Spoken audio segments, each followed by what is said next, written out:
এত ভারী লেহেঙ্গা পরার পর আমার বান্ধবীর অবস্থা একটু হাট।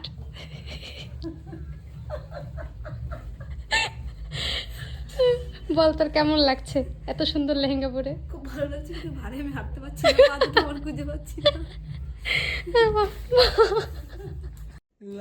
Good morning.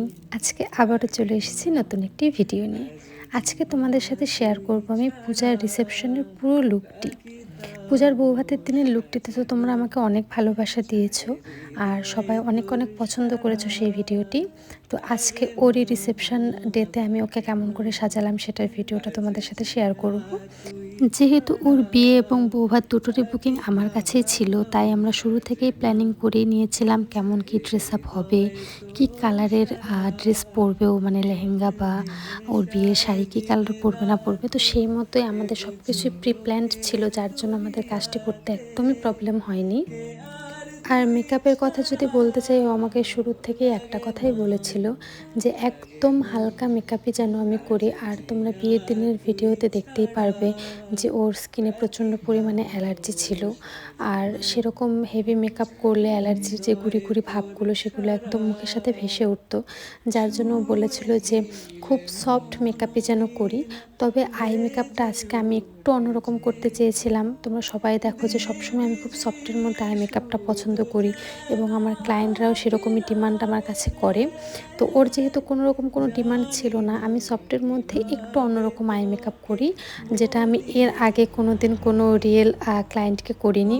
তবে আমার বেশ ভালো লাগছিল এবং ওরও খুব ভালো লাগছিল আই মেকআপটা। যদিও আমি খুব একটা বেশি কালারফুল আই মেকআপ কখনোই করি না, আজকের আই মেকআপটা আরেকটু কালারফুল হলে হয়তো আরেকটু বেশি ভালো লাগতো, কিন্তু যেহেতু ও খুব একটা বেশি কালারফুল কিছু পছন্দ করে না, যার জন্য আমি আর সেরকম খুব হেভি কিছু করিনি। তবুও সফটের মধ্যে আই মেকআপটা খুব ভালো লেগেছিল। আর ও তো একদমই কাজল কোনোদিনও পরে না, যার জন্য কাজল ও আজকেও পরবে না। আমাকে সেটা আগেই বলে নিয়েছিল যে আমি কিন্তু আজকেও কোনোরকম কোনো কাজল পরবো না। তো ওকে আমি আজকেও সেরকম কোনো কিছু ফোর্স করিনি যে কাজল পরতে হবে। আর লেহেঙ্গার সাথে আমার কাজল কোনো কালেই ভালো লাগে না। ক্লায়েন্টরা যদি ডিমান্ড করে সেটার ব্যাপারটা আলাদা, কিন্তু ক্লায়েন্ট যদি আমার উপরে ছেড়ে দেয় আমি কাজলটাকে স্কিপ করি বরাবরই। আর আজকের এই কাজটা আমি খুব শান্তিমতো করেছি, কারণ কোনো রকম কোনো গ্যাঞ্জাম ছিল না আর আমাদের খুব একটা বেশি তাড়াও ছিল না, কারণ সেদিন আমার একটাই ব্রাইড ছিল। আর ও আমাকে বলেছিল তুই তোর সময় মতো আসিস, এসে আমাকে রেডি করে দিস 7টার আগে, তাহলেই হবে। তো আমিও সেরকমভাবে আস্তে আস্তে গল্প করতে করতে কাজ করছিলাম।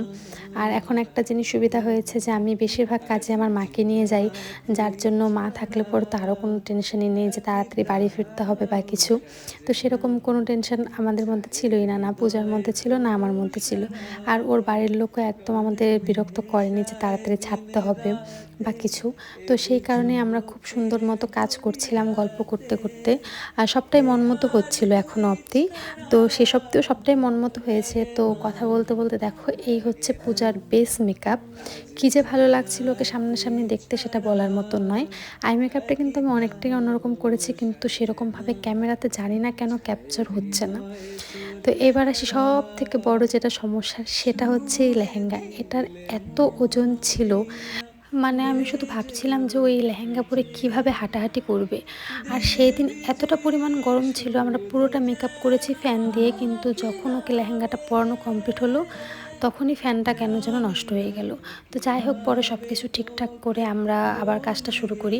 আর এখানে আমার কেননা মনে হচ্ছিল যে ওর একটু ঘোমটা দেওয়াই যায় লেহেঙ্গার ওড়নাটা দিয়ে, কারণ লেহেঙ্গার ওড়নাটা অনেকটা বড় ছিল।